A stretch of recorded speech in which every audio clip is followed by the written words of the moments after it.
Voy a comenzar a grabar en honor a la gente que llegó igual también a la hora. Vamos a dar inicio. Les voy a pedir a los asistentes que por el momento silencien su micrófono y a medida que les vamos dando el pase para hablar, vayan encendiéndolo, mantengan así sus cámaras encendidas. Se ven todos muy bonitos, así que vamos a dar inicio a este conversatorio muy contingente sobre nueva constitución, medio ambiente y sustentabilidad en iniciativas populares de norma. Queremos comenzar esta actividad que sea en el contexto de esta nueva Carta Constitucional, ¿cierto? Pero antes de comenzar, queremos recibir el saludo de nuestro director, el doctor Renato Quiñones Bergueret. Muchas gracias, Edgardo. En realidad solamente me permito tener la oportunidad y el agrado de saludar a todos los presentes, mencionarles que para el INCAR los temas de sustentabilidad son parte central de nuestra misión y hay varias iniciativas populares de norma que son especialmente relevantes para eso y para los ecosistemas acuáticos, que son nuestra principal preocupación como centro. En ese sentido, hoy día, ¿cierto?, estamos acá para un conversatorio que tiene que ver con dos iniciativas populares de norma. Una de esas, ¿cierto?, es la de gobernanza y gestión del agua en el marco de la seguridad hídrica, que han presentado nuestros queridos colegas del Centro de Recursos Hídricos para la Agricultura y la Minería CRIAM, y el otro es sobre una iniciativa popular de norma sobre custodia pública de la naturaleza, un tema tan importante y tan central también a nuestra misión. Yo quisiera, obviamente, no quitarles más tiempo, pero quiero, en nombre del Centro INCAR, agradecer a nuestros panelistas hoy día, a la doctora Dominique Gervais, académica en Derecho de la Universidad Diego Portales, a la doctora Gladys Vidal, ¿cierto?, directora de nuestro centro hermano CRIAM, a la doctora Doris Soto, investigadora principal del Centro INCAR, al doctor Jorge León, investigador asociado al Centro INCAR y académico de la Universidad Católica de la Santísima Concepción, a la doctora Jean Simon, investigadora asociada al Centro INCAR y profesora de la Universidad de Concepción, y por supuesto a nuestro querido amigo Francisco Morey, consultor en ciencia y comunicación, y quien nos ha apoyado en tantas oportunidades, ¿cierto?, con una muy buena reflexión. Así que sin más, quiero agradecerle a todos los que hoy día van a expresar sus opiniones acá, pero también a los que se están conectando, ¿cierto?, para tener esta discusión, que además de un ejercicio de reflexión muy necesario en el país, tiene un objetivo también concreto, ¿cierto?, de contribuir a conseguir más firmas si así lo estiman conveniente. Por supuesto pueden discrepar y por lo tanto no es necesario, pero aquellos de ustedes que sientan que estas iniciativas populares los representan, que ayuden también a la colección de firmas si así lo estiman necesario. Bueno, muchísimas gracias. Edgardo, por favor, continúa. Muchas gracias, Renato.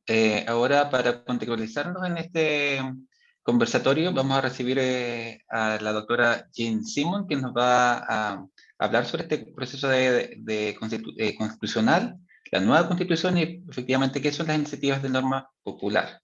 La doctora Jean Simons es cientista política de la Universidad de Colorado con maestría y doctorado de la Universidad de Denver, Estados Unidos. Originaria de Estados Unidos, se integró a la Universidad de Concepción en el 2004, donde es profesora de Ciencias Políticas. Sus investigaciones y artículos se centran en la interacción de políticas públicas, gobernanza, ciudadanía y desarrollo territorial. Desde 2018 a la fecha, se desempeña como investigadora asociada de la línea Sustentabilidad Socioeconómica del Centro INCAR. Doctora Jean Simon, el micrófono y la cámara toda suya. Muchas gracias. Bueno, muy buenas tardes a todos y muchas gracias a Renato, ¿cierto? Y al equipo comunicacional por haber organizado el evento. De verdad me alegro mucho que desde el Centro INCAR hemos reconocido la importancia que tiene una nueva constitución para la sustentabilidad en Chile y que tenemos ese conversatorio con destacados invitadas, especialmente, ¿cierto?, que van a plantear las dos normas, Dominique y Gladys, como también las colegas que van a comentar. Voy a hacer una breve contextualización sobre la Constitución como más de ciencia política y el proceso de elaboración para situar la iniciativa popular que se va a presentar hoy día. Bueno, primero la importancia de la Constitución. Desde la ciencia política y derecho, la Constitución es central porque uno estructura el poder, asigna la autoridad y define el procedimiento para tomar decisiones colectivas. y en general nos permite concentrar en nuestra propia actividad sin chocar con otros actores. Como eso tiene un tema de armonización y compatibilización de nuestras distintas actividades. Es decir, está bien organizado, nosotros podemos funcionar bien, ¿cierto? Sin conflictos de cierta manera, no sin conflictos, pero con mecanismos para resolver los conflictos sin llegar a violencia, de cierta manera. Y también, por los temas que vamos a abordar hoy día, tiene que ver también de cómo vamos cuidando el medio ambiente, los bienes comunes que tenemos, etc. Desde la ciencia política valoramos la democracia, la deliberación, pero siempre en su justa medida, ¿cierto? Que no es que tenemos que debatir todo, no es que tenemos que... todo el mundo tiene que participar en todas las decisiones, sino tenemos que pensar en qué momentos se va participando, especialmente en decisiones colectivas, para lograr, ¿cierto?, que las decisiones que se van tomando se van representando a cada uno. Así, preferimos una constitución que se puede modificarse, pero que también es suficiente y rígida para proteger los derechos de las personas, de los distintos actores y, de cierta manera, del medio ambiente, ¿cierto?, que puede ser uno de los debates que vamos a tener hoy día. También se requiere tener reglas claras que cumplan las expectativas de la gran mayoría de las personas para que ellos o ellas se respeten las reglas y hacen el uso limitado de violencia para lograr sus fines. Y especialmente cuando miramos, por ejemplo, los conflictos, la violencia que hay en la región de Araconía, la provincia de Arauco, o por ejemplo en la protesta muchas veces, ese va emergiendo porque es la manera no institucional para incidir. Idealmente queremos que la gran mayoría de las actividades se realicen a través de la institucionalidad. Pero al mismo tiempo, como comenté al inicio, uno quiere encontrar como la combinación perfecta, de cierta manera que se puede lograr eso. Idealmente, la mayoría de las personas y organizaciones van a defender la Constitución como apoyamos a la Selección Nacional de Fútbol, ¿cierto? Y en general no ha sido así con la Constitución de 80 por distintas razones, mucho que tiene que ver con la dictadura, pero también tiene que ver que representa un tipo de sociedad o imagina un tipo de sociedad que muchos no están de acuerdo. Entonces, como sabemos, especialmente desde el trabajo que tenemos en ENCAR y el trabajo en CRIAM también, ¿cierto? Un Estado que funcione bien es central para nuestras vidas y para la vida de la planeta. Y como vamos a ver, la actual Constitución tiene varias características que obstaculizan o no facilitan la gestión sustentable del medio ambiente. Tenía recursos naturales al inicio, pero el medio ambiente de cierta forma. En la nueva Constitución podemos orientar mejor el actuar del Estado, como también proteger los derechos de las personas, de pueblos, pero también de las empresas. Hay que pensar que también en la Constitución hay una libertad de emprendimiento que también está dentro de la iniciativa que se presenta como eso. De cierta manera, dentro de la Constitución hay distintas visiones que tenemos que encontrar un equilibrio entre esas visiones, necesidades y deseos de los numerosos actores en Chile, donde algunos actores, como sabemos, tienen más poder que otros. Y justamente la iniciativa popular busca como equilibrar un poquito, aunque igual es un desafío para que tenga mayor voz la ciudadanía en general.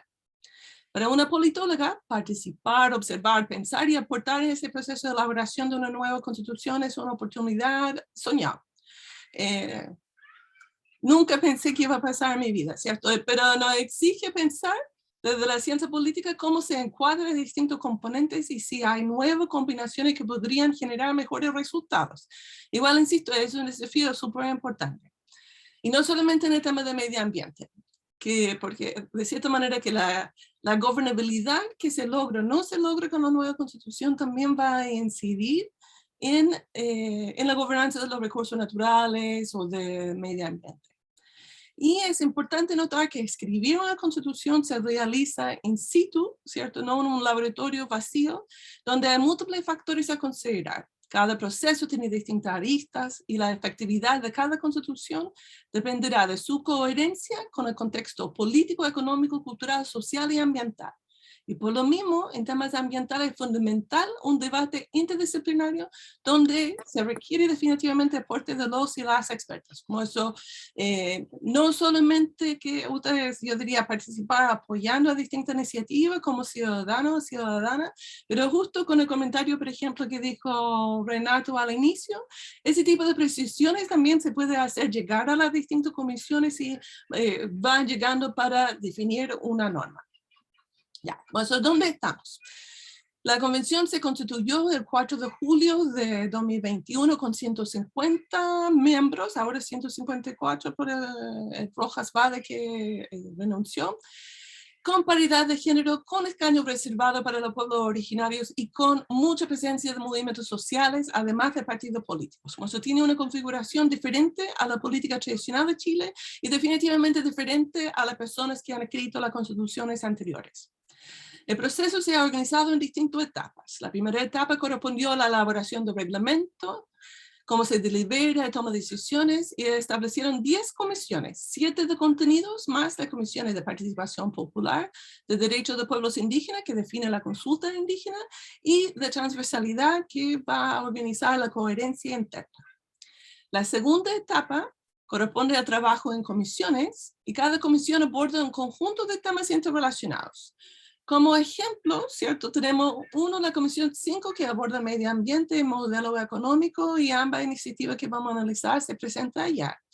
Pero en la Comisión 2, que define principios constitucionales y mecanismos de democracia directa, hay también una iniciativa que presentada por la sociedad civil de acción climática en relación a los principios de una constitución ecológica. Como eso también vale la pena mirar las distintas comisiones.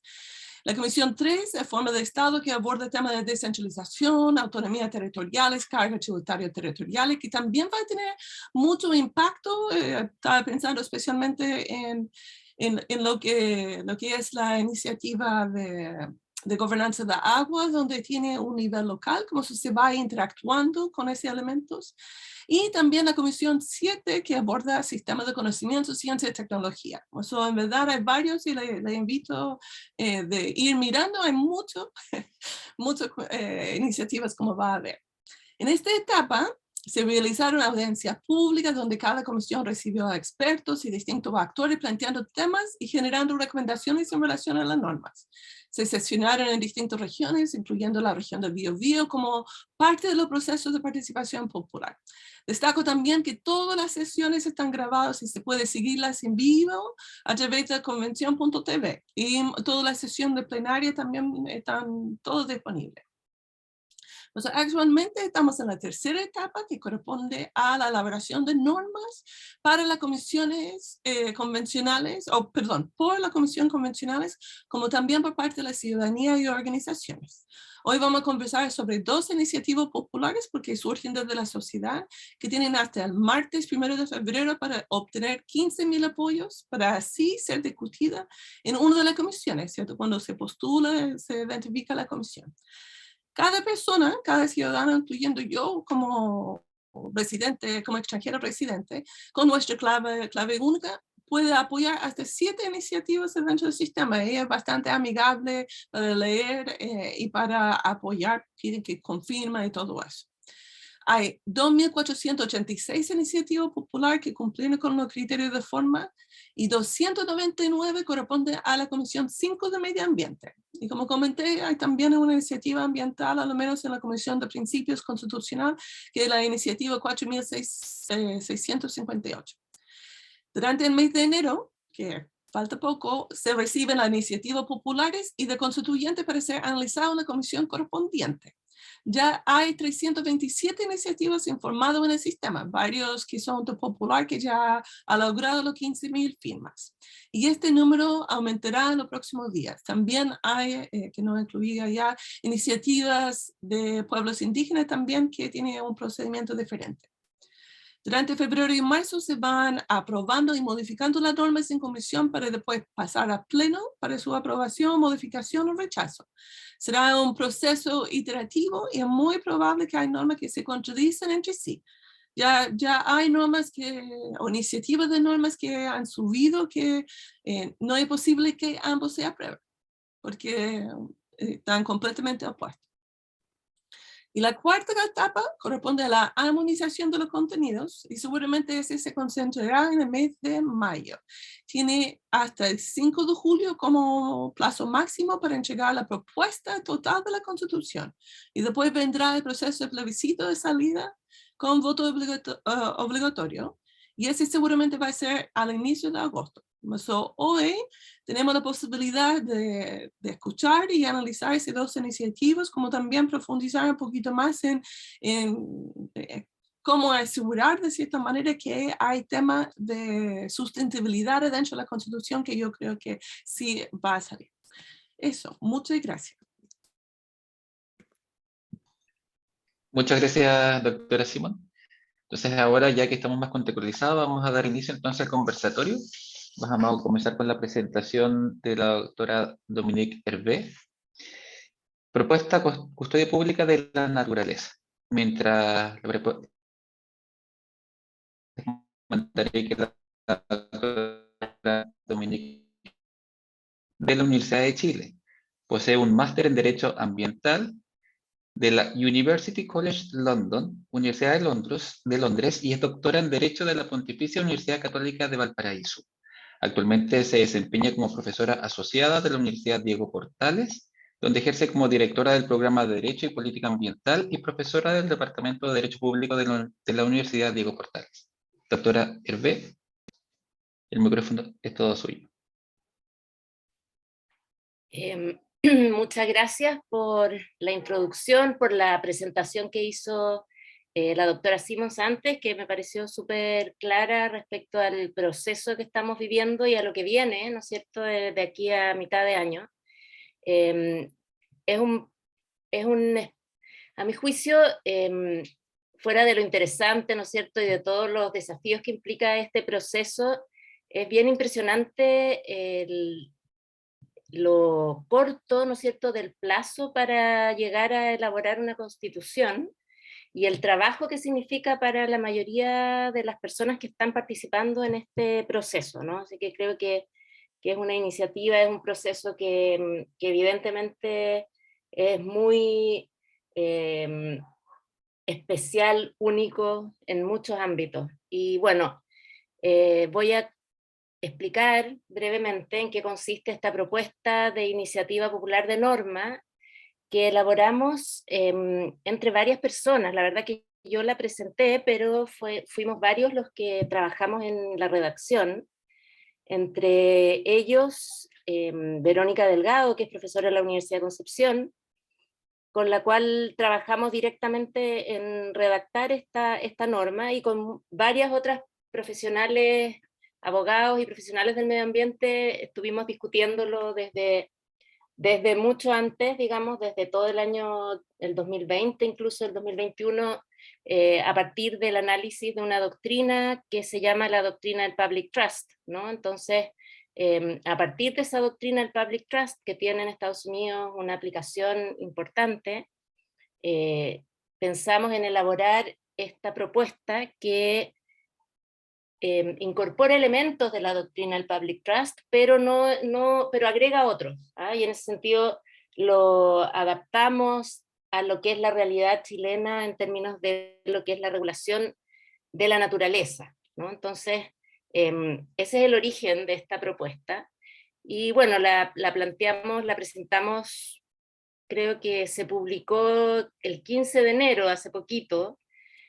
Por lo tanto todavía nos faltan muchas firmas, pero hemos tratado de darla a conocer y de difundirla, de manera que incluso si no se logran las firmas, ¿no es cierto?, sea una propuesta que se discuta al momento de, ya sea porque algunos constituyentes la puedan llevar adelante, ¿no es cierto?, como propuesta, en alguno de sus elementos al menos, ¿no? Entonces, bueno, les voy a explicar el contenido de esta propuesta normativa específicamente. El primer elemento de esta propuesta es un deber general de custodiar la naturaleza, ¿no? El concepto clave de esta propuesta es la custodia de la naturaleza. Y como concepto lo que queremos enfatizar, ¿no es cierto?, es que el rol del Estado es un rol que exige un estándar superior al que actualmente tiene. En términos actuales, ¿no es cierto?, el Estado tiene un deber de proteger la naturaleza, es titular del dominio respecto de algunos elementos de la naturaleza, pero no tiene un deber como el que nosotros planteamos acá, que es el de constituirse en custodio de la naturaleza como tal, ¿no? Que ese deber de custodiar es un deber que impone un estándar alto en términos de protección, de garantizar, ¿no es cierto?, que la naturaleza permanezca para las futuras generaciones, y ese es como un concepto también muy clave. Entonces, este deber general del Estado de custodiar la naturaleza, planteamos en los siguientes términos: el Estado y sus organismos tienen el deber de custodiar la naturaleza, incluyendo tanto su biodiversidad como geodiversidad, garantizando la integridad de los ecosistemas terrestres, marinos y de agua dulce, y la mantención de sus múltiples contribuciones al bienestar de todos, incluidas las generaciones futuras. Entonces, ¿cuáles son los puntos más relevantes de este primer deber general de custodiar la naturaleza, que es un deber del Estado y sus organismos? Por lo tanto, es una custodia pública, ¿no? He visto cómo esta idea en algunos que la han tomado, pero la han de alguna manera extendido a todos los actores de la sociedad, ¿no? Como que fuéramos todos custodios de la naturaleza. Y creo que ahí hay un riesgo, porque la idea principal de esto es que es el Estado el que tiene este deber de custodiar, sin perjuicio que evidentemente todas las personas tenemos deberes respecto de la naturaleza, pero el de custodia en particular es un deber que le corresponde al Estado, y que por lo tanto le podemos exigir al Estado el cumplimiento de este deber, ¿no? Y a todos sus organismos. Entonces, el primer elemento es que se trata de un deber del Estado y sus organismos, que se ejerce sobre la naturaleza como tal, independiente de la titularidad que exista sobre los elementos de la naturaleza. Es decir, puede haber titularidad privada, titularidad común, titularidad pública, o ausencia de titularidad incluso, pero el Estado ejerce este deber respecto de toda la naturaleza como tal, ¿no? Y queremos enfatizar este elemento sistémico, o este enfoque sistémico de la naturaleza, al expresar, ¿no es cierto?, las dimensiones de la biodiversidad y la geodiversidad como, ¿no es cierto?, enfoques sistémicos que deben considerarse en este deber de custodia, ¿eh? Entonces, es muy importante este primer inciso, podríamos decir, de la propuesta, porque busca establecer o incorporar este concepto de custodia pública, ¿no? De custodiar, que implica este deber superior que tiene el Estado, en que se transforma, más allá de un titular, de un dueño, de un administrador, se transforma de alguna manera en un garante de mantener estas propiedades o estas características, esta naturaleza con todas sus funciones para las futuras generaciones, ¿no? Entonces sería el primer inciso de la propuesta. Luego viene un inciso segundo que se refiere al deber adicional que existe respecto de los bienes considerados públicos, de los bienes naturales considerados públicos, ¿no? Entonces aquí el texto que se propone es el siguiente: los bienes públicos naturales son propiedad común de todas las personas, incluidas las generaciones futuras. El Estado, como custodio de estos, en adición a las obligaciones establecidas en el inciso anterior, deberá conservarlos y mantenerlos para el beneficio común de las generaciones presentes y futuras, evitando la pérdida de sus valores naturales y culturales y garantizando la equidad en su uso. A su vez, velará por el acceso público responsable a estos bienes. Entonces aquí este segundo inciso, ¿no es cierto?, establece un deber adicional al que se dijo en la primera parte, ¿no es cierto?, que aplica respecto de toda la naturaleza. Aquí estamos hablando de los bienes naturales públicos en particular, respecto de los cuales el Estado tiene a su vez obligaciones mayores, ¿no?, todavía mayores, que respecto de los bienes que no son públicos. ¿Y cuáles serían estas obligaciones mayores? Serían la conservación y la mantención para el beneficio común de las generaciones presentes y futuras, ¿no es cierto? Velando por mantener los valores naturales y culturales, y eso también es importante, no solamente los valores naturales, sino que también se reconoce aquí el valor cultural que tiene la naturaleza para las sociedades y comunidades. Y dos aspectos muy relevantes que son la equidad en el uso, ¿no es cierto? Que va a depender del tipo de bien que significa la equidad en el uso, ¿no? Respecto, por ejemplo, uno podría pensar respecto de los minerales, que la equidad en el uso va a significar, ¿no es cierto?, la equidad en el acceso a los títulos administrativos que permitan, ¿no es cierto?, usar un determinado yacimiento minero. Respecto de otros bienes naturales, podría la equidad significar, ¿no es cierto?, que cualquier persona pueda efectivamente acceder a ella, como pueden ser las playas, por ejemplo, ¿no? Entonces la equidad en el uso va a depender del bien del cual estamos hablando. ¿Qué significa equidad en el uso? Pero es relevante que ese sea un estándar que el Estado garantice. Y por otro lado, el acceso público también, ¿no es cierto?, va a distinguirse según el tipo de bien del que estemos hablando. Y lo importante es que este acceso público no es cualquier acceso público, sino que es responsable, ¿no? O sea, es decir, cada persona que va a tener acceso a bienes públicos de la naturaleza debe ser responsable respecto de ese acceso y uso que va a poder hacer de ese bien natural público. Entonces aquí vemos que respecto, ¿no es cierto?, de la titularidad pública de la naturaleza, el Estado tiene todavía, ¿no es cierto?, un deber de custodia más exigente.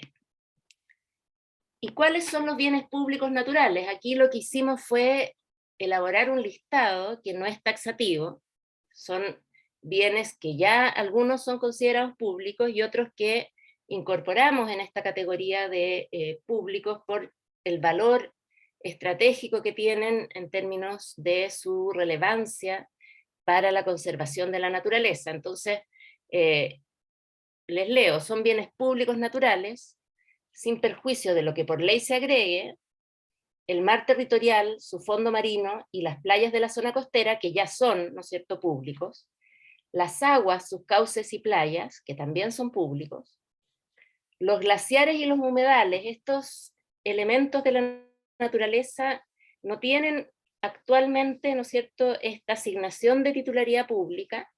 De hecho, los humedales pueden ser públicos o privados, ¿no es cierto? Los glaciares no hay claridad respecto a su titularidad, pero nosotros consideramos que dada la relevancia de estos ecosistemas deben ser considerados públicos.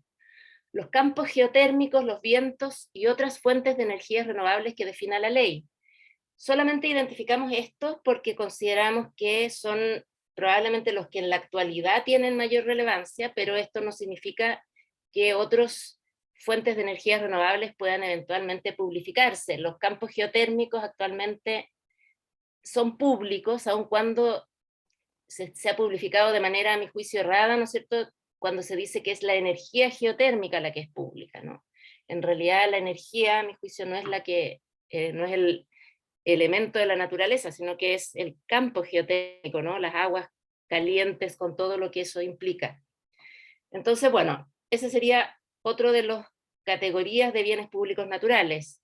El aire y la atmósfera, que en la actualidad no son considerados públicos, no tienen una asignación de titularidad, pero respecto de las cuales creemos que debe existir, ¿no es cierto?, este estándar más exigente que otorga esta propuesta en materia de custodia pública. Luego el material genético de la biodiversidad nativa nacional, que en la actualidad no tiene asignación de titularidad. La fauna silvestre y los peces, que es lo que me decían al comienzo, ¿no es cierto?, y que los incorporamos porque existe esta categoría de res nullius en el Código Civil, y creemos que es importante que se extraigan de esa categoría y que exista respecto, ¿no es cierto?, de estos elementos de la naturaleza también un deber público de custodia. Luego las zonas de montaña, las áreas protegidas y los ecosistemas terrestres de titularidad estatal. Aquí nos referimos exclusivamente a aquellos ecosistemas que son de titularidad estatal, es decir, zonas de montaña, por lo que nosotros pudimos, la información que en el fondo manejamos, la mayor parte de las zonas de montaña son de titularidad estatal en Chile. Hay ecosistemas terrestres que son de titularidad estatal, pero que no son públicos, ¿no es cierto? Porque el Estado tiene esta titularidad fiscal en el fondo que le permite de alguna manera tener en su patrimonio terrenos o ecosistemas que puede en cualquier minuto enajenar y respecto a los cuales no tiene un deber especial de custodia.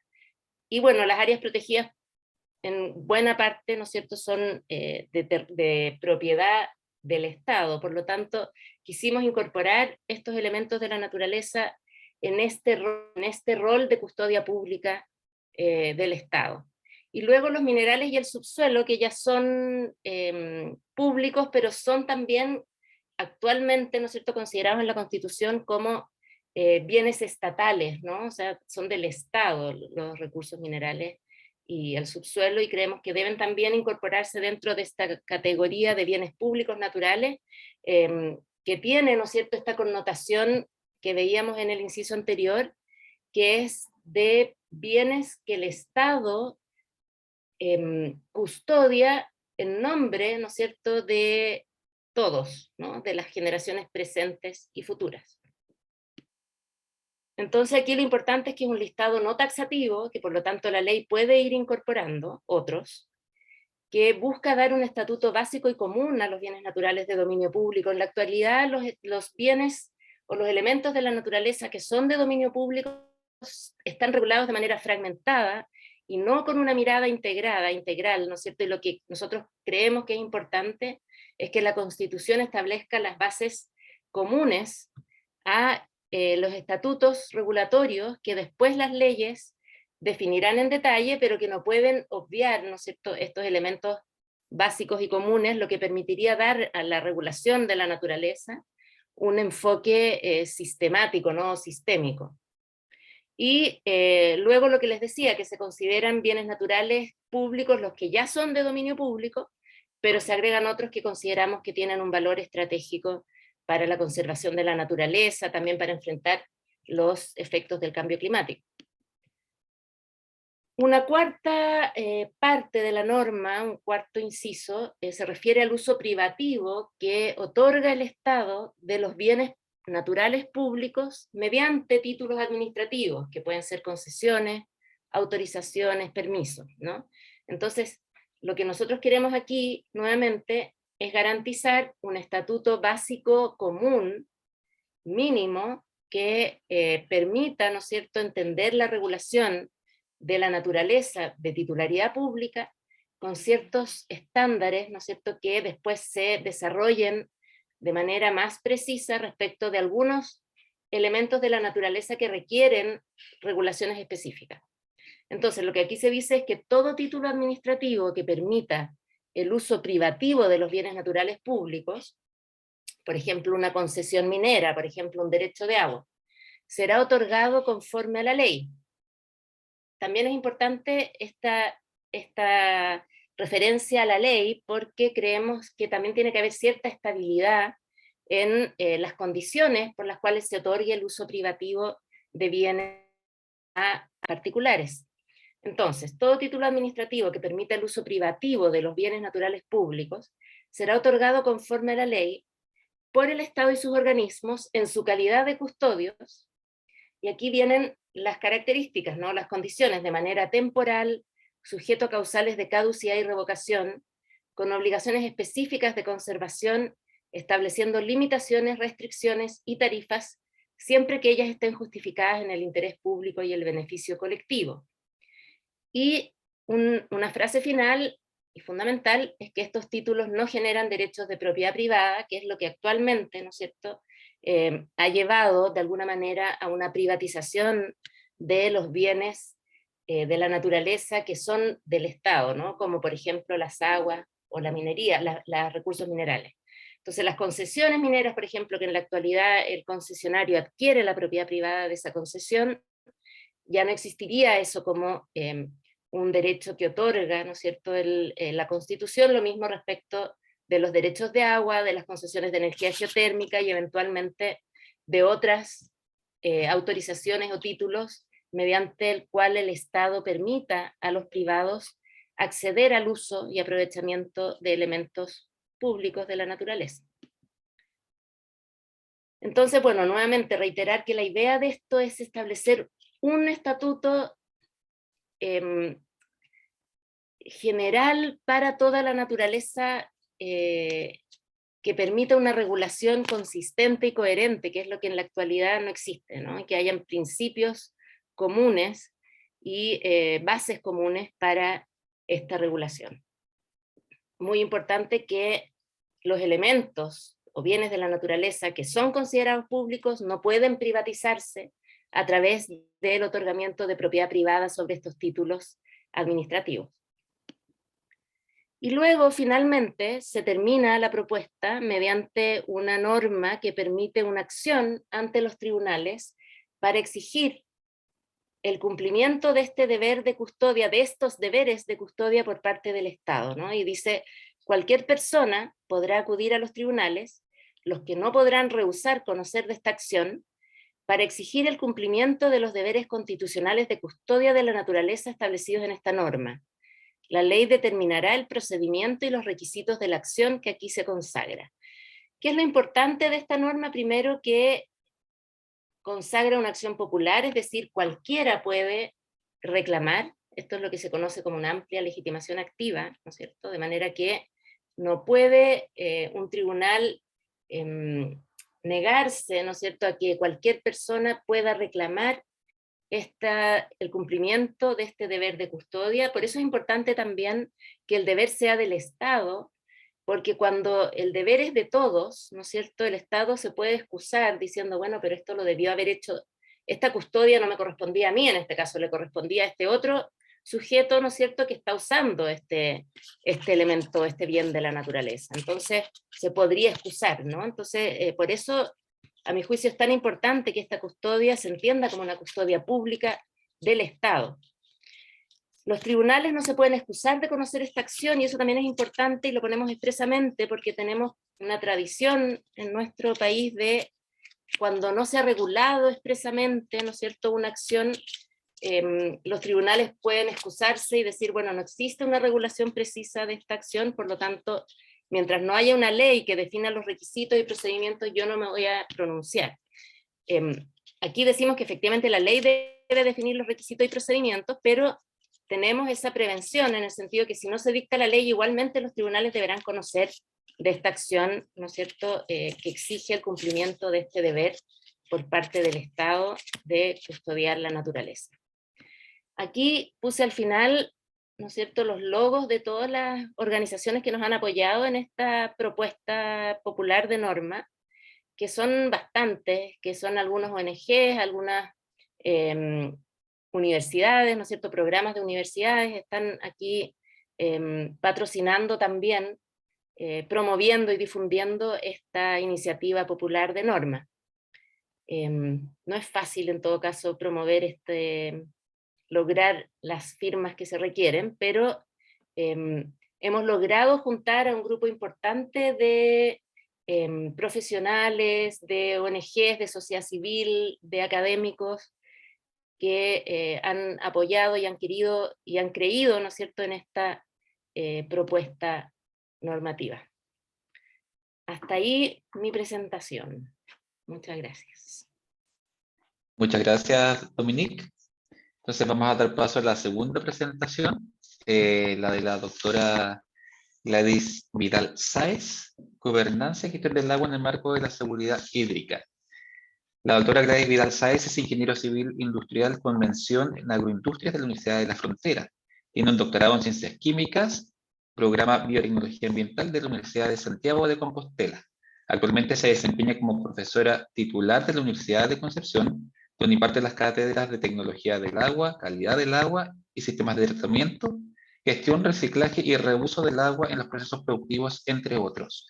Es directora e investigadora principal de la línea tecnológica para el tratamiento del agua y remediación ambiental del Centro de Recursos Hídricos para la agricultura y la minería, CRIAM. Ok, Edgardo, muchas gracias. Doy las gracias al INCAR por haber realizado este conversatorio muy importante para poder mostrar esta iniciativa y evidentemente comentarla. Contarles que en paralelo en estos momentos está habiendo también una exposición de estas iniciativas en la Facultad de Ciencias Químicas, y que allí también se está entregando información y se está tratando de visibilizar todo este trabajo que hemos realizado. Bueno, como ya se leyó, Edgardo claramente dijo, yo no pertenezco ni al área política, ¿cierto? Ni al área de la institucionalidad, así es que yo me voy a permitir hacer la presentación de esta iniciativa popular de norma que hemos realizado desde CRIAM. Y si hay alguna pregunta más específica de la perspectiva de derecho, a ver hasta dónde puedo llegar, ¿cierto? Con esta norma. Todos estos temas evidentemente han surgido desde el CRIAM. Nosotros estamos en el 9º año, 2022, en nuestro 9º año de ejecución del centro. Esto es un centro de recursos hídricos para la agricultura, la minería y las comunidades. Y como yo digo, es como un Chile pequeño, porque tenemos las personas que están pensando en el agua para la minería, las personas que están pensando en el agua solo para la agricultura, y también tenemos una línea de investigación que está pensando en los ecosistemas, en el medio ambiente, en evidentemente pensar en el agua para las comunidades, pero también para la conservación. Por lo tanto, son miradas muy distintas y por eso es que precisamente esta iniciativa la denominamos Gobernanza y Gestión del Agua en el marco de la seguridad hídrica.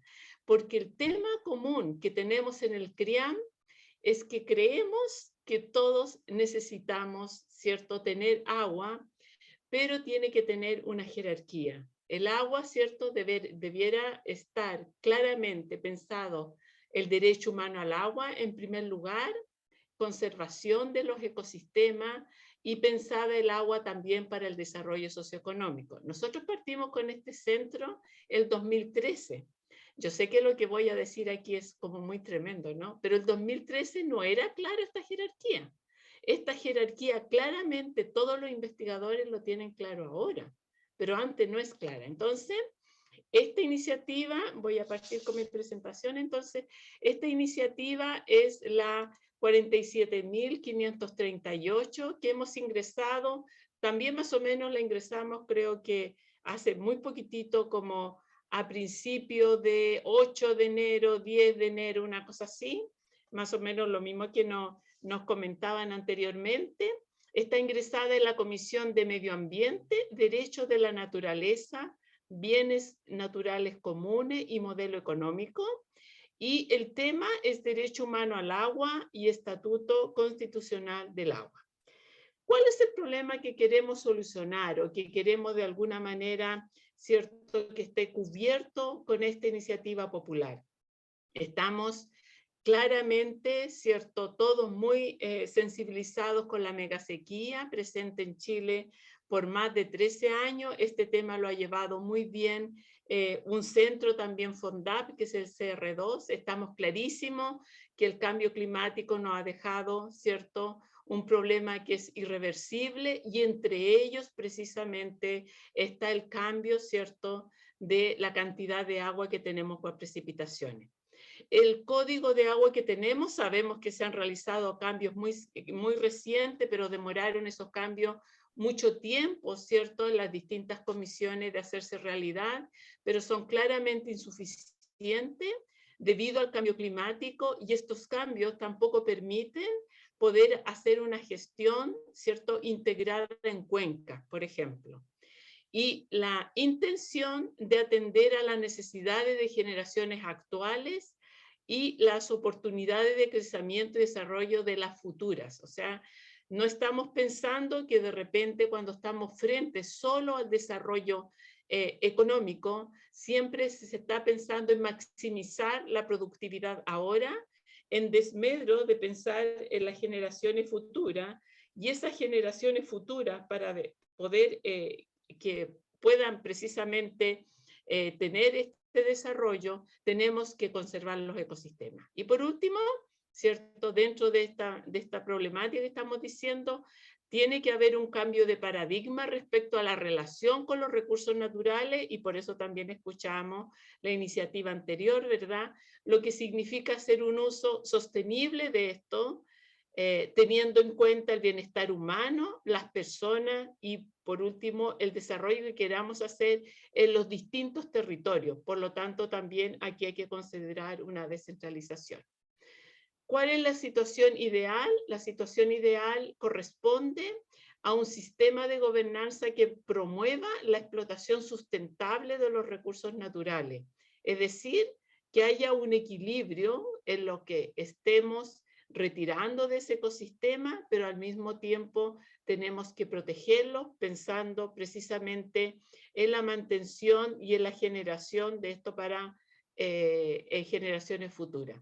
Tenemos que mantener la productividad en el tiempo para los beneficios de la sociedad y que por ende parta de la base del reconocimiento explícito a nivel constitucional del derecho humano al agua y al saneamiento.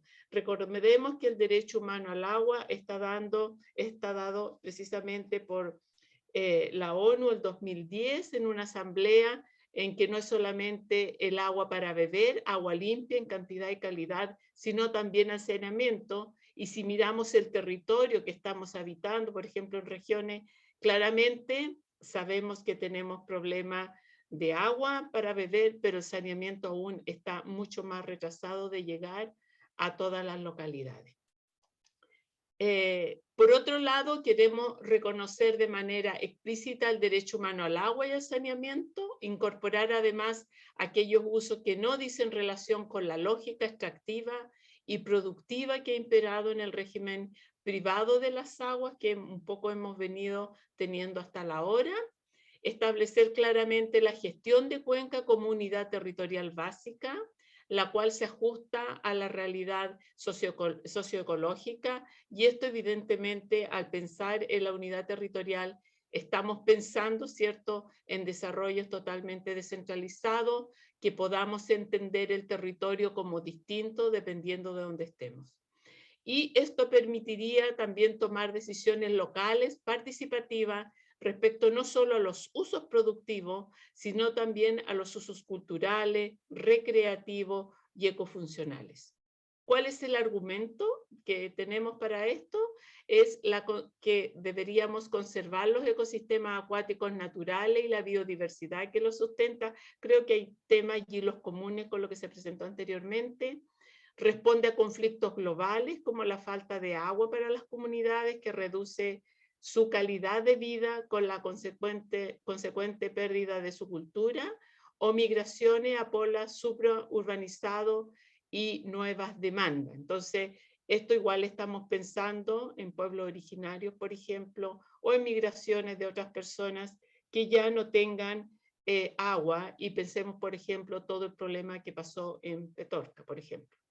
La seguridad hídrica busca integrar los diferentes actores que proveen precisamente esta gestión integrada de cuenca, de los roles institucionales y de los instrumentos de gestión del agua, donde las políticas, normas e instituciones deben organizar adecuadamente la forma que se utiliza, respetando sus limitaciones, con el fin de proteger la capacidad natural de adaptación a estos ecosistemas. Y nuestra propuesta es que las aguas en todos sus estados son bienes comunes, naturales y de uso público. Y aquí está directamente la conexión con la propuesta que se hacía anteriormente. También es súper importante, que aquí se ha roto en varias cuencas, en la protección del ciclo del agua. El ciclo del agua es fundamental para la vida. Probablemente en nuestra región también estemos incurriendo en este problema, ¿cierto?, de que el ciclo del agua probablemente lo estamos tocando, ¿verdad?, por el desarrollo que estamos teniendo. No solamente la protección del ciclo del agua, la dignidad humana, el desarrollo social y el ejercicio de los derechos fundamentales, y como tal es deber del Estado y la sociedad toda contribuir a su preservación, cuidado y restauración. El ciclo hidrológico muchas veces es invisible y continuo, y los flujos de materia y energía son parte del proceso. Indivisible, dije, ¿no? Anteriormente. La gestión de las aguas deberá propender siempre al aseguramiento del equilibrio ecológico. Siempre estamos pensando en la protección de la biodiversidad de los ecosistemas acuáticos y el cumplimiento del estándar de la seguridad hídrica. Y estamos entendiendo esta seguridad hídrica, ¿cierto?, como la previsión confiable y oportuna de agua en cantidad y calidad. Y para ello, entonces, se deberán observar los principios de sustentabilidad, de gestión integrada, equidad en el acceso, solidaridad, descentralización y de participación ciudadana. Esta propuesta también considera que el Estado, a través de un organismo público de carácter nacional, será responsable de determinar los objetivos estratégicos en la materia y de la elaboración de las políticas nacionales de la gestión hídrica, y este deberá coordinar a las autoridades y organismos públicos con competencia en la materia e informar las modificaciones legislativas y decisiones de políticas públicas que tengan impacto sobre la gestión hídrica. Corresponderá al legislador determinar las atribuciones específicas, estructura y composición de este organismo, así como los procedimientos para dar cumplimiento a sus fines. Y la unidad básica de planificación en materia de gestión de agua es la cuenca hidrográfica. Sabemos que en Chile, ¿cierto?, tenemos 101 cuencas, pero solamente si pensamos en conservar, ¿cierto?, la vida de esas cuencas, tenemos normas secundarias solamente para 6 de ellas, 4 ríos y 2 lagos. Entonces, se establecerá en el plano local un organismo de gestión de cuenca, el cual tendrá facultades para decidir sobre la conservación, restauración, distribución y control de la calidad de las aguas, sobre las obras de infraestructura y las demás medidas que pueden afectar al ciclo hidrológico de las cuencas. Y también deberá tomar parte en la planificación territorial de la región y de las unidades territoriales presenciales en la cuenca. También la ley establecerá la estructura y procedimiento del organismo de gestión de las cuencas en todo caso, y deberá contemplar la participación abierta e inclusiva de los diferentes usuarios de carácter ecosistémico, extractivo, ancestral y de toda especie que tenga presencia en la cuenca, de las autoridades locales y de los organismos científicos y las universidades regionales. En el cumplimiento de sus fines deberán adecuarse a la situación ecosistémica y social del territorio en que el que ejerce sus competencias, ajustándose a las orientaciones establecidas en las políticas nacionales de gestión y resguardando la integridad de todos los elementos de la cuenca hidrográfica, y no podrá separarse ni seccionarse la competencia territorial, que es precisamente uno de los problemas que tenemos, del organismo de cuenca por consideraciones económicas, político-administrativas ni de otra especie.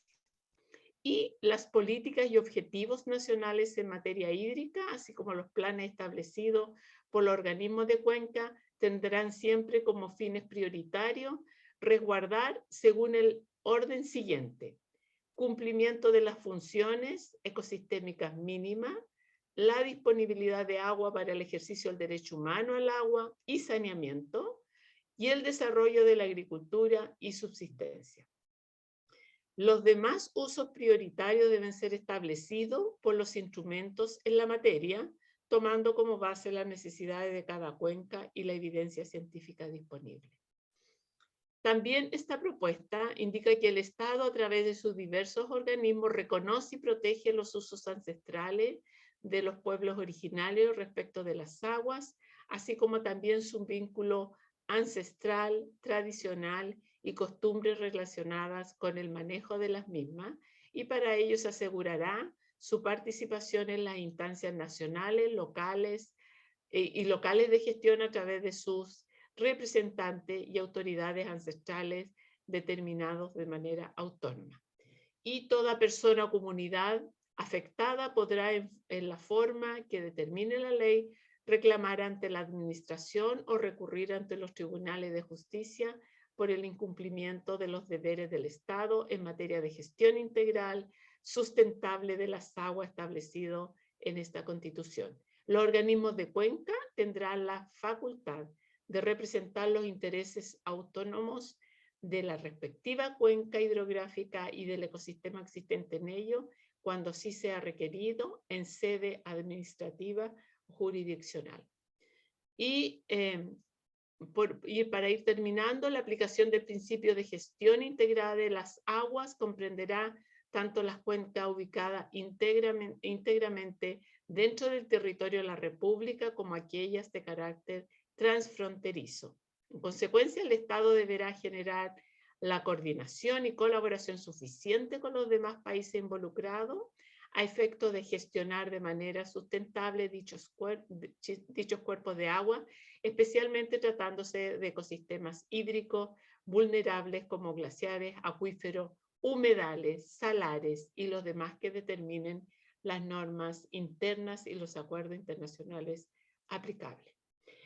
Todo esto que yo he indicado, ¿cierto?, ya ha sido difundido por las distintas líneas de investigación del centro. Yo estoy mostrando 3 documentos, pero nosotros tenemos algo que hemos denominado series comunicacionales CRIAM, que en estos momentos llevamos alrededor de unos 30 de estos documentos que hemos ido los distintos investigadores haciendo la bajada de la evidencia científica.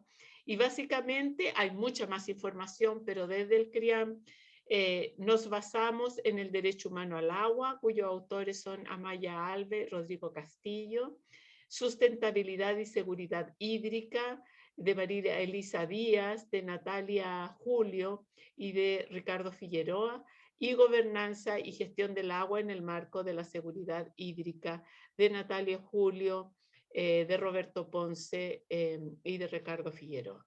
Y por último, solamente quiero dejarles la página web, que en esta parte del CRIAM, www.criam.cl, y en la parte de publicaciones que yo estoy marcando en este momento con el puntero, ustedes pueden bajar las series comunicacionales, pero allí también hay almacenado varios libros que dicen relación con la evidencia científica de esta iniciativa popular que estamos presentando.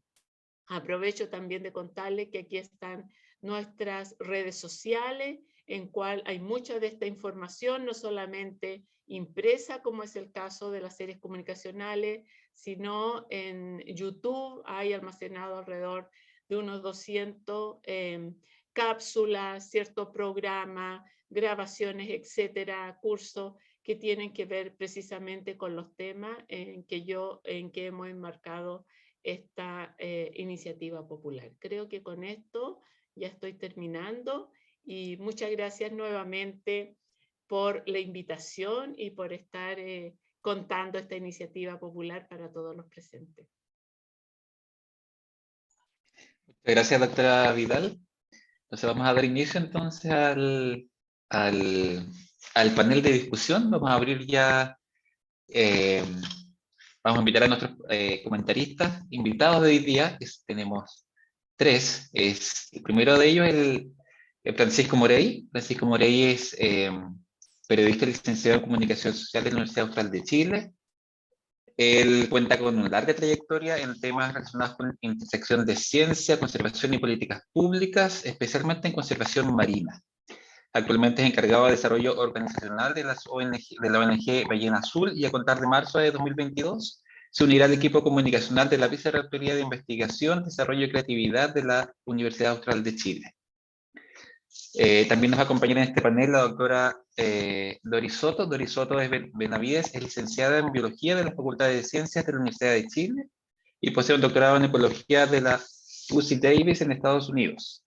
Ella ha publicado más de 60 trabajos científicos en revistas de alto nivel y numerosas publicaciones de la FAO, incluyendo directrices globales y recomendaciones de políticas públicas. Actualmente se desempeña como investigadora principal del programa integrativo del CELTRINCAT. También estará en nuestro panel el doctor Jorge León Muñoz. Él es ingeniero en acuicultura, magíster en ciencias, mención recursos hídricos y doctor en ciencias forestales de la Universidad Austral de Chile. Actualmente se desempeña como profesor asistente de la Facultad de Ciencias de la Universidad Católica de la Santísima Concepción y como investigador asociado del programa integrativo del Centro INCAR. Su investigación se centra en generar información científica sólida que apoya la gestión y conservación de los sistemas acuáticos, incrementando su sostenibilidad y que permitan diseñar e implementar estrategias de adaptación y o mitigación al cambio climático. Modera esta parte de la conversación la doctora Jean Sim. Muchas gracias. Vamos a ir en el mismo orden. Yo diría 5 minutos máximo cada uno para que podamos ir abriendo igual a las preguntas y discusión del público. Por eso vamos en el mismo orden. Empezamos con Francisco. Gracias, Jean. Y gracias, colegas. Un saludo afectuoso desde Valdivia. Felicito muy grandemente el ejercicio que está haciendo el INCAR de allegar estas conversaciones a su equipo, a sus colegas científicos.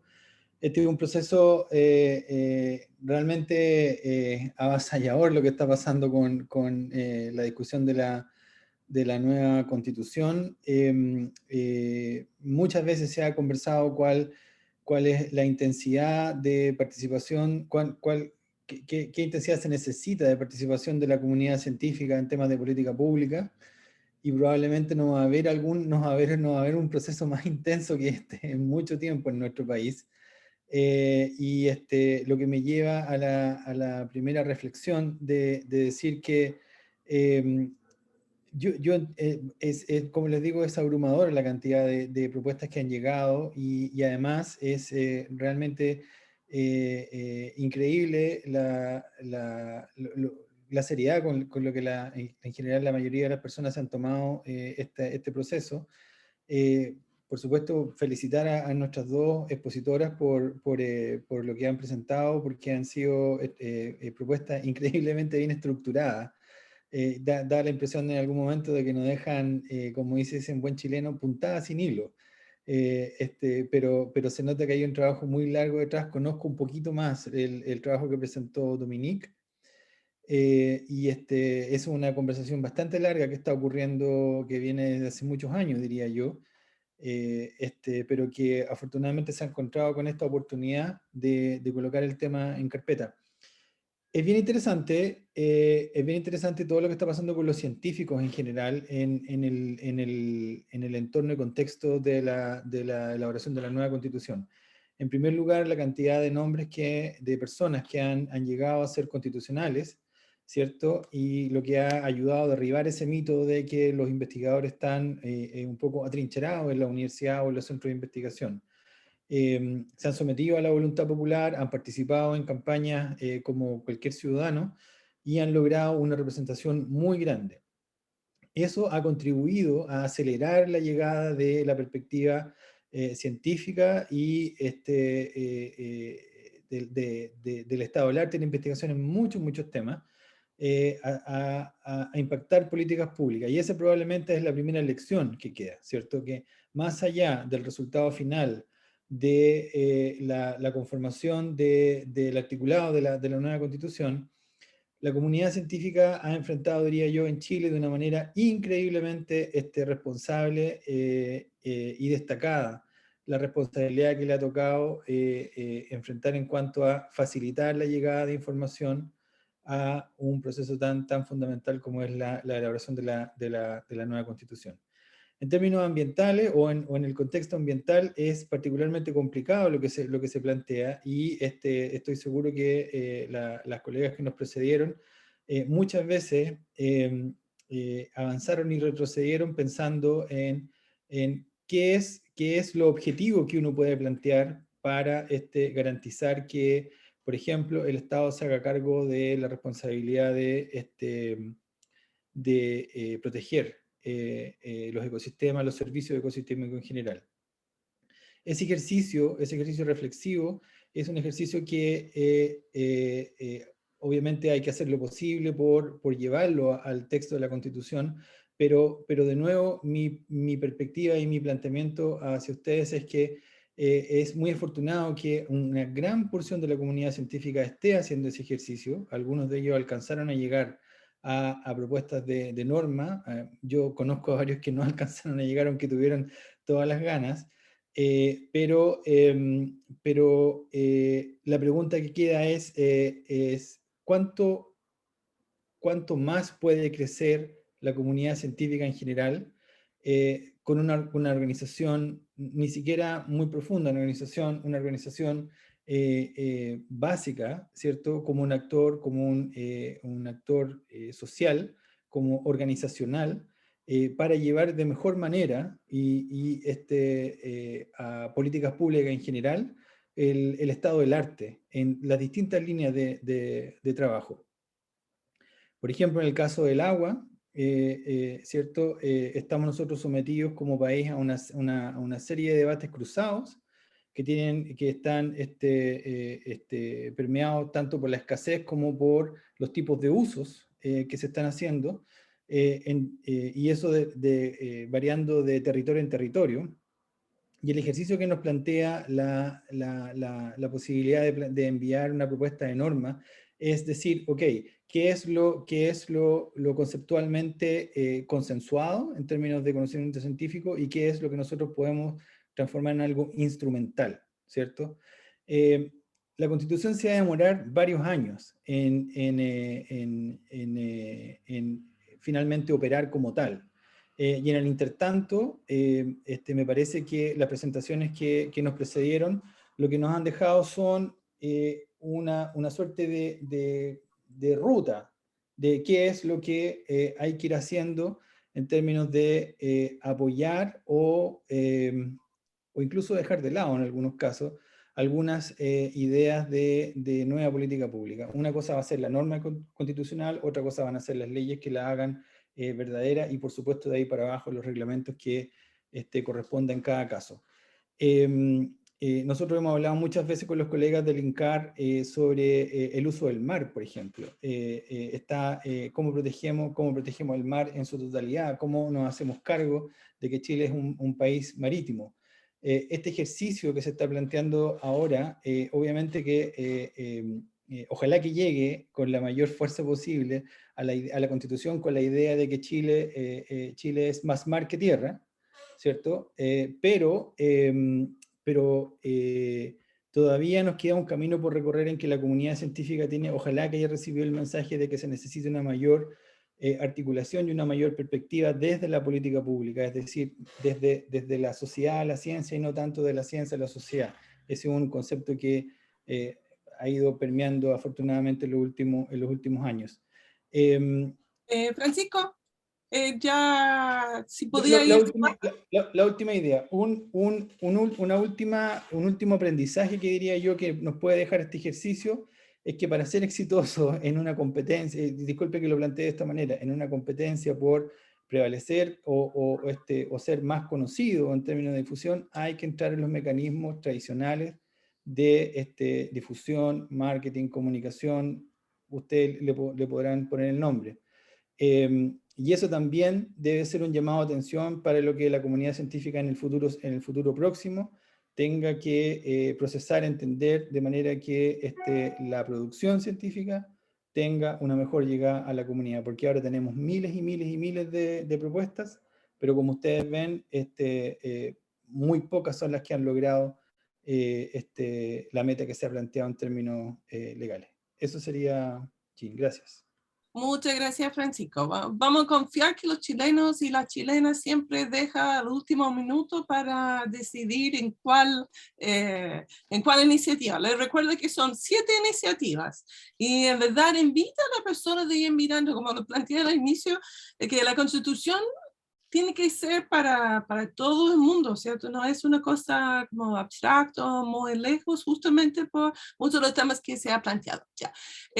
Para no gastar más tiempo, la profesora Doris Soto, y después terminamos con Jorge, ¿cierto? Muchas gracias, Jean, muchas gracias a todas las presentadoras y también las palabras de Pancho. Primero que nada decir que estoy impresionada, bueno, primero la claridad de lo que expuso Jean, de cómo ocurre este proceso, y me lamento que quizás la mayoría de los chilenos no lo tenemos claro, ¿no? Yo no miro demasiado televisión o quizás no veo suficientemente las noticias, pero un poco lo hago, y la verdad es que hoy día se me aclararon varias cosas que no estaban bien ubicadas en mi cabeza, y de nuevo me lamento que no haya mayor difusión clara como en este caso, ¿no? Para todas las iniciativas y para el proceso en su totalidad. Yo realmente tengo más casi preguntas, así que voy a hacer un par de comentarios. Primero, que la idea de la custodia pública de la naturaleza se enlaza muy bien con lo que nosotros llamamos el enfoque ecosistémico a la acuicultura. Nosotros hacemos investigación en acuicultura, y es una estrategia que hemos estado impulsando, una estrategia que generó la FAO, y que esencialmente se guía por 3 principios, ¿no?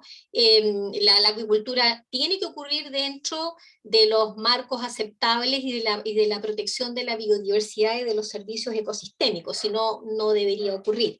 La acuicultura, dado que además usa un bien, le voy a llamar ahora bien público, tiene que generar beneficios con equidad, y finalmente tiene que desarrollarse en armonía con otros usuarios de los ecosistemas acuáticos. Entonces, me gusta mucho esta idea de la custodia pública en la naturaleza, porque empieza a aparecer la idea de que alguien se tiene que hacer cargo de lo que pasa en los ecosistemas como un todo. Sin embargo, a pesar de ello, todavía tengo la gran duda cómo se implementa eso, porque nosotros empujamos mucho esta idea para permitir que exista una acuicultura sustentable, pero no tenemos con quién hablar sobre esto, porque no es el Ministerio de Medio Ambiente. Digamos, hay una completa disociación entre estas distintas instituciones que no permite esta aproximación sistémica. Y eso me lleva también a un tema que a mí me preocupa. Cuando hablamos de custodia de la naturaleza, siempre tiene que haber un balance, porque los seres humanos dominamos, digamos, ¿no? Y estamos, digamos, somos antropocéntricos en todo lo que hacemos. Y si no hay un balance que permita que haya un desarrollo social con equidad, malamente se puede custodiar la naturaleza. Entonces, ¿cómo se va logrando ese balance? Y ese es un tema que a mí me preocupa muchísimo. También, para que exista la custodia pública en la naturaleza, tiene que haber conocimiento, y ese conocimiento, o sea, ahí tiene que haber una inversión mucho mayor que da cuenta de las externalidades, de los verdaderos costos del uso de los recursos naturales, de los servicios ecosistémicos, y esa idea de ese costo no se ha internalizado, y eso me parece que es tremendamente importante.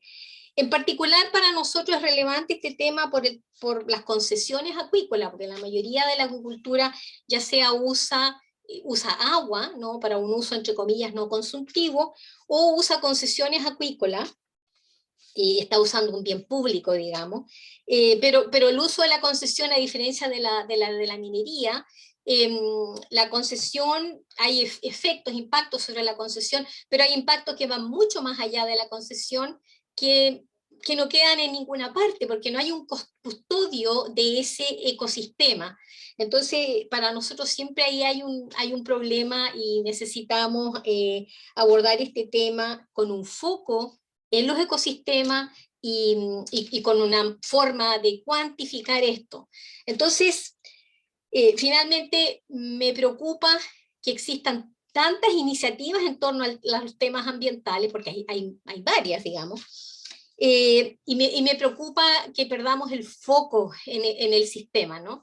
Entonces, tengo mis dudas de cómo se va a llevar a cabo ese proceso, cómo estas iniciativas van a llegar a armonizarse, y cómo se va a garantizar, o sea, el proceso que viene después, la implementación de estas iniciativas, las instituciones que vamos a requerir, ¿no? Eso me genera ansiedad, pero también me genera mucho entusiasmo y mucha esperanza, ¿no? Así que gracias. Muchas gracias, Doris. Sí, hay toda una serie de temas allá, y le invito también de ir pensando cuando miren a las iniciativas. Hay varias iniciativas que tienen que ver con el sector público, ¿cierto? Porque sin un sector público, técnico, etcétera, difícilmente vamos a poder implementar bien los distintos proyectos. Como eso va a ser un desafío, pero yo también tengo mucho esperanza que podemos ir avanzando. También yo diría también en el tema de la gestión de cuencas, hay también varias iniciativas que están relacionadas también. Profesor Jorge León, le toca. Muchas gracias. Primero que nada, felicito a las dos colegas, a Dominique y a Gladys. Realmente excelente trabajo. Yo llamo a los colegas de INCAR inmediatamente a votar por ellas. Lo que necesitamos es que lleguen estas propuestas a la convención. Luego saldrán otras diferentes, pero necesitamos que se discutan estas, ¿ya? Voy a tratar de hacer un pequeño barrido por ambas porque me gustaron mucho. Entonces, lo primero es que es muy importante considerar que la actual Constitución no determina cuáles son los bienes de dominio público, ¿sí? Más está decir que el agua no lo es, solamente los recursos mineros. Entonces, esto nos llevó también, acompañado con el Código de Agua, que actualmente tengamos separado tierra de mar, o tierra de agua, ¿ya? E incluso agua de mar, agua dulce de agua de mar, ¿ya? Entonces yo creo que la primera cosa súper necesaria de hacer, que ojalá ambas propuestas de norma después se unan, que es la necesidad de integrar los ecosistemas terrestres, a agua dulce y mar. Y para eso, los ríos y las zonas costeras son los canales o las venas prioritarias. Luego, diría que yo cambiaría un poco la jerarquía, si pudiera, Gladys, diría que lo primero es el derecho de los ecosistemas al agua. Derecho de los ecosistemas al agua. Esa yo la colocaría como la primera, ¿ya? Y esto es muy importante porque la actual Constitución, si bien resguarda el derecho a vivir en un medio libre de contaminación, no resguarda que el medio esté libre de contaminación. O sea, el medio no puede reclamar si está contaminado, solamente lo podemos hacer nosotros los hombres. Entonces yo diría que lo que necesitamos es que quede consagrado el derecho al ecosistema, ¿ya? Necesitamos que el ecosistema esté sano y después sacar cierta parte de los bienes y servicios que podamos usar de él. Y lo tercero, coincido con Pancho, yo creo que necesitamos que también quede consagrado el derecho a la información. Necesitamos que la población, hacia la población concurra toda la información necesaria. ¿Por qué? Porque actualmente el que haya un derecho en la Constitución, y aunque este esté garantizado, eso no obliga a que se cumpla, ¿sí? Y eso sucede porque la comunidad no está informada. Tenemos que hacer que la información pública sea realmente pública y que la ciudadanía demande este derecho a vivir un medio libre de contaminación. Y el mejor ejemplo, nuevamente cito a Gladys, es que, por ejemplo, yo creo que el 1% de la población de la cuenca del Biobío sabe que su río tiene una norma secundaria de calidad ambiental que está incumplida hace años y que nadie demanda el derecho a vivir un libre... Entonces, ¿te fijas? Si no nos informamos todos, esto no se cumple. Entonces, yo llamaría nuevamente a votar por estas dos normas y que luego la convención esté obligada a discutir normas buenas. O sea, necesitamos llenarla de normas buenas para que esté obligada a discutirla. Y estas están, ambas son muy, muy buenas. Muchas gracias. No sé si hay consultas, preguntas, comentarios de público. Si no, le damos la oportunidad de comentar a Dominique y Gladys. ¿Alguien más quiere opinar? Ya. Bueno, si quieren, levanten su mano o me escriben dentro del chat y podemos ir respondiendo. Como eso, le damos la palabra como el mismo orden como antes. Dominique, si quiere comentar, plantear 8 puntos. Después podemos cerrar con Gladys si no hay preguntas específicas.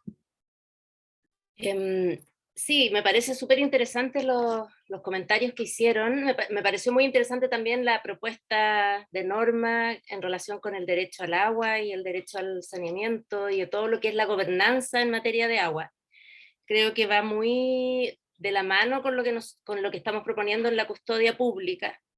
Claro, lo que distingue a la custodia pública es que se busca dar una mirada integrada de toda la naturaleza, ¿no?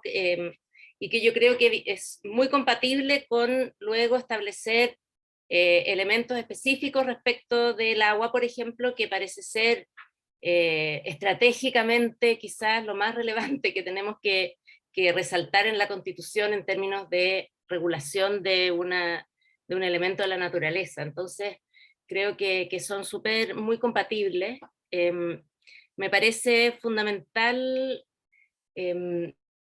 discutir estos temas en la Constitución, creo que es, y que ojalá, claro, yo tengo temor también, como se mencionaba por ahí, de cómo va a dirigirse esta discusión luego en tan poco tiempo, ¿no? Porque va a haber una discusión en las comisiones de febrero y marzo, o sea, en el fondo son 2 meses de discusión respecto de iniciativas que lleguen a tener las 15.000, que van a ser pocas, pero van a haber bastantes otros temas propuestos por los propios constituyentes, y mi temor es que hayan temas que no estén, porque o no los propusieron los constituyentes, o no llegaron las normas a las 15.000 firmas, entonces que hayan temas que finalmente no se discutan, porque yo entiendo que el reglamento solo permite discutir las normas, las propuestas de iniciativa popular, ¿no es cierto?, que lleguen a las 15.000 firmas, y las propuestas de los constituyentes. Entonces, ¿qué pasa si es que esas propuestas en total no abordan todos los temas que requiere una constitución en este ámbito? Esa es una preocupación que tengo, ¿no? Porque eventualmente podríamos tener una constitución con vacíos y perder una oportunidad, ¿no es cierto?, de establecer bases constitucionales que permitan un régimen consistente y coherente de la regulación de la naturaleza. Y me imagino que esto se da en todos los temas, pero a mí me preocupa en este en particular, ¿no? Entonces, claro, ese es un punto que me parece complejo, no sé cómo se piensa abordar, porque claro, después la armonización es otro tema que está contemplado, una etapa para armonizar, y eso me preocupa menos. Me preocupa más la ausencia de temas, ¿no?, que eventualmente pueda ocurrir en el debate de las comisiones. Eso. Muchas gracias, Dominique. Quizás como para un poquito de tranquilidad, que igual podía haber temas que no estaban presentes. Hay muchos convencionales que están conscientes justamente de lo que planteó Dominique, que hay buenas iniciativas que quizás no logran, como se están mirando, y ellos, porque de la manera que el sistema funciona, ¿cierto?, con una cantidad de firmas, me parece 12, ellos pueden poner una propuesta convencional, como se está mirando y tomando elementos para, si no logra las firmas, que se va entrando a través de otros caminos, como eso están conscientes de ese tema y van trabajando. Pero eso también yo diría como desafío que tanto planteó Francisco como Jorge, la necesidad desde los centros de especialmente el centro Fundar, pero yo diría los centros en general, de actuar más políticamente y conectar más con organizaciones de sociedad civil, ¿cierto? Porque eso también ayuda mucho, como de cierta manera lo que planteó Dominique, ¿cierto? Tenía unas series y va claramente con el tema de gobernanza. Gladys, y después, déjame ver si es la pregunta ya, y después hay una pregunta, Gladys. Okay. Sí, primero, muchas gracias por los comentarios. La verdad, venía con mucho miedo, ¿vale? Por eso yo dije, no soy abogada. Pero estoy muy contenta de estar aquí porque evidentemente el feedback que tenemos y que se ha dado es muy gratificante al trabajo que realizamos entre más o menos Navidad y Año Nuevo, una cosa así, ¿no? Porque todo hubo que sacarlo muy rápido. No sé cómo lo hizo Dominique, pero las ideas estaban, pero hay que ya cerrar y hacer un documento para poder subirlo. Entonces había que darle corte. Entonces, solamente una aclaración, yo cuando hice un comentario no lo hice correctamente, pero la iniciativa que va a Jorge sí va a la jerarquización, primero para ecosistema y después tenemos que asegurar, ¿cierto?, la biodiversidad y la conservación para después todo lo otro. Entonces creo que en algún momento no lo dije tan bien, pero es precisamente ese orden. Y también yo con esto de todo lo que se ha generado de la constituyente, de este nuevo gobierno que tenemos, ¿no?, que hace muy poquitito que...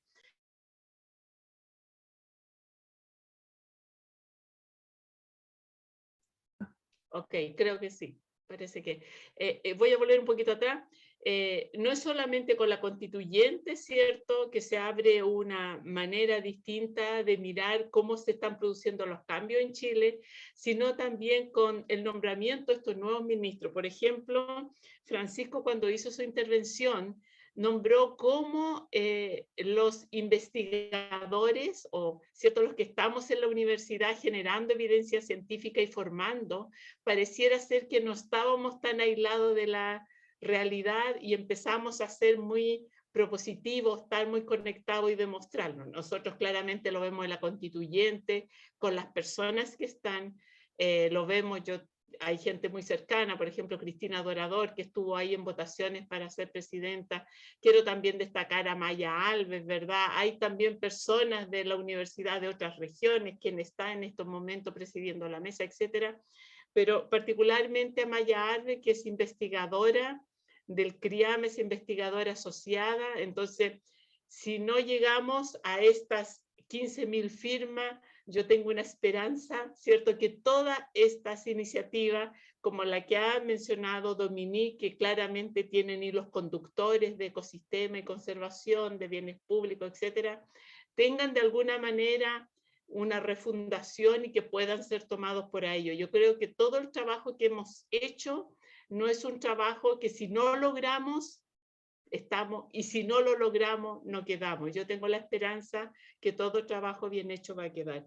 Y por último, también tengo una mirada muy positiva, porque los nuevos ministros que tenemos, nosotros de los directores FONDAP, que estamos muy unidos, con Renato y todos, somos 13 FONDAP, 2 de los directores de FONDAP son ministros. Y si uno mira el listado, hay muchas personas, vicerrectores, etcétera, investigadores de universidad, líderes de sus centros de universidad, que están como ministros. Por lo tanto, yo creo que la academia tiene en este momento, en este gobierno, un espacio para contribuir de una manera muy activa y ojalá lo podamos hacer muy bien por el bien del país, del cambio climático y de la manera distinta de ver el mundo en estos momentos, hacer este cambio de paradigma para poder tener sustentabilidad en nuestro país. Eso nada más, Jane. Muchas gracias. Muchas gracias, Gladys. Voy a responder rápidamente a la pregunta de Eduardo y después doy la palabra a Juan Valdés. Eso pregunta, ¿qué pasa con la iniciativa que no llegan a los 15.000 firmas? Eso, bueno, es que automáticamente queda fuera de la iniciativa popular. Como eso puede pasar lo que plantea Gladys, de cierta manera que a través de convencionales se podía ir incluyendo, y yo diría muchos de los temas están presentes ya también.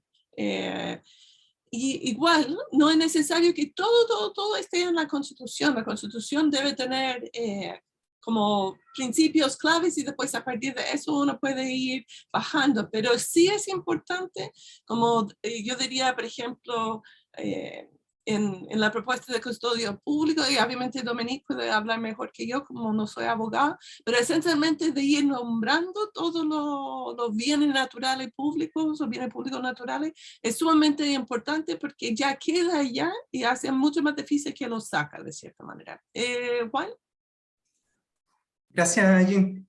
Es más bien una pregunta. Bueno, antes que todo agradecer al INCAR por esta instancia, estuvo súper buena. Yo la disfruté mucho, yo soy biólogo molecular, entonces todo lo que pasa siempre por mi cabeza son PCR y secuenciamiento, entonces escuchar este tipo de actividades es súper interesante. Y mi pregunta va más bien dirigida a la doctora Dominique Hervé respecto a la iniciativa que presentaron, porque me llamó mucho la atención que ella mencionó, ¿no es cierto?, respecto a la acción que se va a presentar frente a tribunales. Si, por ejemplo, esta iniciativa queda reflejada ¿no es cierto?, la Constitución, la forma, ¿no es cierto?, de garantizar estos derechos, como actualmente sucede en la Constitución, ¿no es cierto?, cuando se vulnera un derecho fundamental, ¿no es cierto?, uno presenta un recurso de protección frente a las cortes de apelaciones respectivas. Entonces, ¿en este caso funcionaría de manera similar o se piensa en un mecanismo alternativo? Jean, ¿me permite complementar esa pregunta, por favor? Sí. Gracias. También un poco dirigida a Dominique, pero creo que Gladys también va a poder comentar, y es que Actualmente nosotros, por ejemplo, en los tribunales ambientales, que se supone que es la sede que debiera defendernos, hay un problema muy profundo, y es que hay una de las herramientas, de las figuras que se usa para ingresar al tribunal ambiental es la reparación por daño ambiental, ¿cierto? Las demandas de reparación por daño ambiental. Y una de las dificultades que han tenido los tribunales es lo difícil que es determinar, si no a veces es imposible, cuál es el daño, ¿cierto? ¿Quién lo ha hecho? Y qué decir de cómo se repara un daño ambiental. Entonces, como les digo, esto es complementario a lo que acaba de decir Juan. ¿Cómo las propuestas que ustedes están planteando avanzan hacia eso, ¿cierto? Y si en el caso, para Dominique, en el caso de la figura esta del Public Trust, si con ese modelo, y estando el Estado a cargo o depositar la responsabilidad del cuidado de la naturaleza, se podría mejorar esa situación más allá de la investigación o el estado del arte de investigación que haya en el momento en que el tribunal tiene que tomar la decisión. Eso, gracias. Sí, muchas gracias por las preguntas. La verdad que son preguntas muy buenas, interesantes, y respecto a las cuales no tengo completas respuestas, pero en el fondo, nosotros incorporamos ahí que la ley va a tener que definir, ¿no es cierto?, el tribunal competente, el procedimiento, los requisitos. Por lo tanto, porque en algún minuto pensamos, bueno, y si ponemos que son los tribunales ambientales, pero después dijimos no, porque hay mucha discusión respecto a los tribunales ambientales y al rol que juegan los tribunales ambientales, ¿no? Entonces, creímos mejor dejarlo abierto para que sea la ley la que defina si es que vamos a estar, si es que se va a modificar la ley de tribunales ambientales y se le va a entregar esta competencia a los tribunales ambientales, o si va a ser parte equivalente a lo que puede ser ahora un recurso de protección, ¿no es cierto?, que lo conocen las Cortes de Apelación y la Corte Suprema. Eso se tendría que resolver legalmente. Ahora, lo importante que pusimos es que el Poder Judicial no se puede excusar de conocer esta acción, independiente que exista o no esta ley. ¿Y eso qué significa en la práctica? Que el Poder Judicial tendrá que resolver cómo lo hace, ¿no? Y eso va a implicar que la Corte Suprema tendrá que dictar un autoacordado, que se llama, ¿no es cierto?, para operar mientras se dicta la ley, de manera de conocer de estas acciones, mientras no se resuelva expresamente qué tribunal tendrá esa competencia, cuáles serán los requisitos, en fin. Por lo tanto, la idea es darle una implementación relativamente inmediata a esta posibilidad de accionar de la ciudadanía. Ahora, las dificultades del litigio, ¿no es cierto?, no se van a eliminar con esta norma, ¿no? Eventualmente, claro, no estamos hablando de una demanda por daño ambiental que exige una prueba de un estándar muy alto. No es esa la idea de la custodia pública, porque de alguna manera el Estado, por eso es importante a mi juicio que sea el Estado, porque es el Estado el que tiene que defenderse, y el Estado es el que tiene que de alguna manera decir que ha cumplido con este deber y cómo lo ha cumplido, ¿no? Entonces, eso permite con mayores posibilidades, creo yo, tener éxito en el litigio, que si fuese una demanda dirigida contra cualquier persona, ¿no? Porque eso va a ser mucho más complejo eventualmente poder determinar esa responsabilidad. Ahora, eso no quita que las personas vamos a tener responsabilidad igual, porque va a haber responsabilidad por daño ambiental, van a haber otras acciones para dirigirse contra las personas y los privados, pero desde la perspectiva del Estado, creo que una acción como esta permite darle una implementación mayor. Ahora, el litigio va a tener siempre un grado de costo que es alto, ¿no es cierto? Y siempre yo creo que si se puede evitar el litigio, ojalá se pueda evitar, ¿no?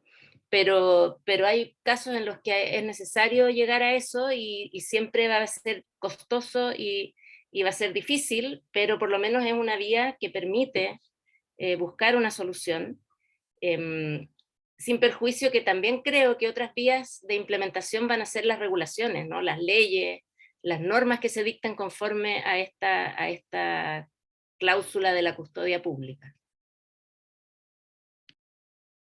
Muchas gracias. Y también que quede pensando, como tiene que ver con temas que no son necesariamente política, es que igual el custodio pública va a ir también generando incentivos a la misma empresa o a las industrias para incorporar nuevas tecnologías, nuevas prácticas que permite cumplir y ser rentable de cierta manera dentro de ese contexto, ¿cierto? Como eso abre un abanico de posibilidades. Ya. Jorge y después Doris.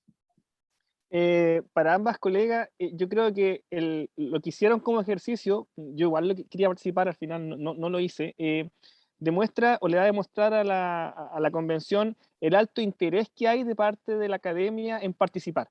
Mi pregunta para ustedes es, ¿cómo ven en el corto periodo que queda instancias que nos permitan mostrar el conocimiento que hemos alcanzado?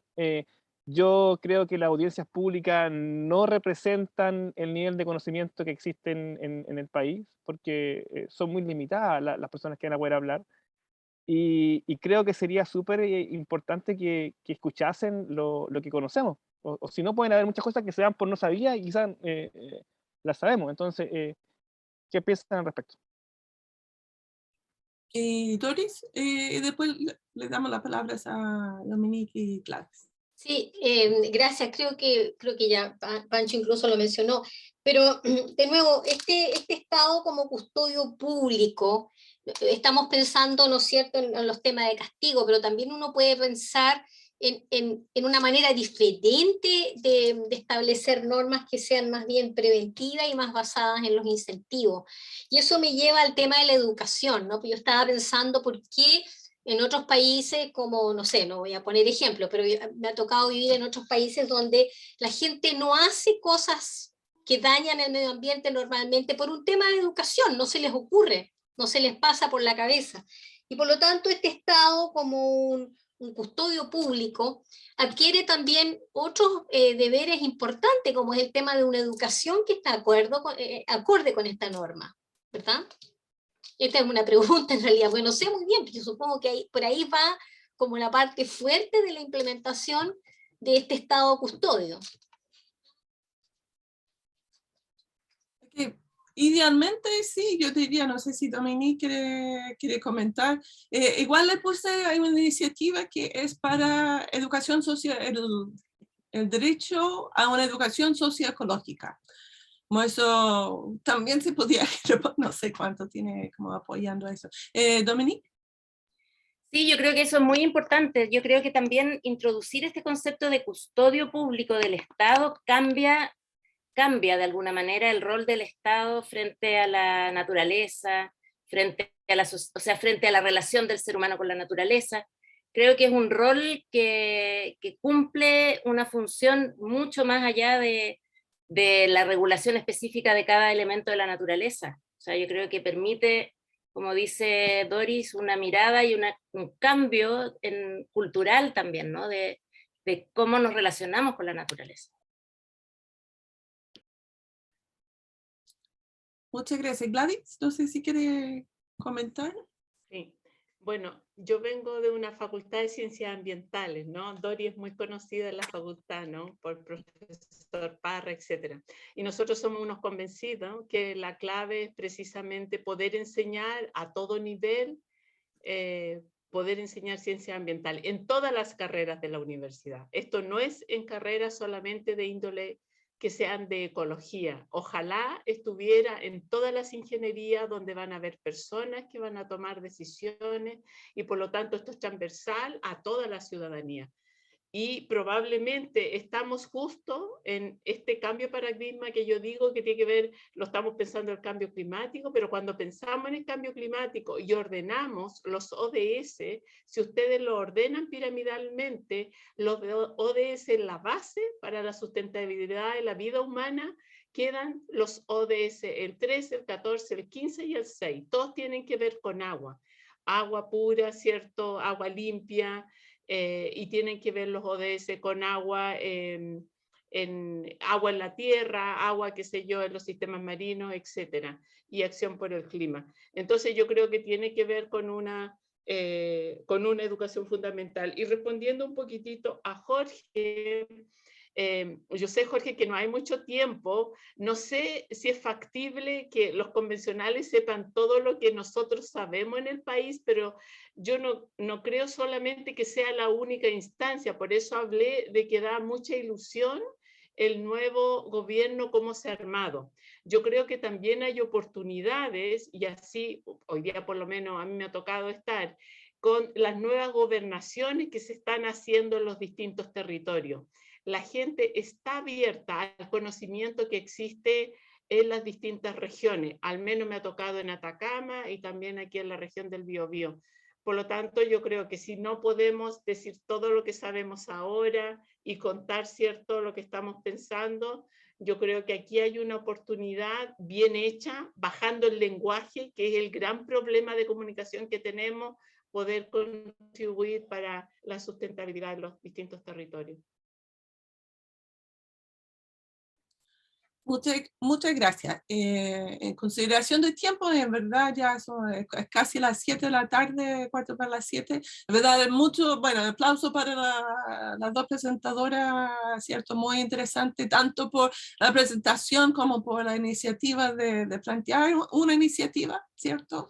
Y también les invito, lo puse algunos acá, pero lo puedo hacer llegar también a Edgardo, algunas de las normas que son interesantes, y de seguir conversando. Yo invito a conversar con todas sus redes, no a través de las redes necesariamente, pero converse con gente para que vaya apoyando, porque que es de suma importancia, no es solamente lo que llega en la Constitución, sino el apoyo que va a requerir esa nueva constitución en el plebiscito de salida, porque puede hacer que se logre escribir una constitución pero maravillosa, pero no se logre generar la comunicación necesaria, y como consecuencia se pierde el plebiscito y vamos a estar, ¿cierto? Yo diría peor que antes, porque se va a frustrar mucho la expectativa, ¿cierto?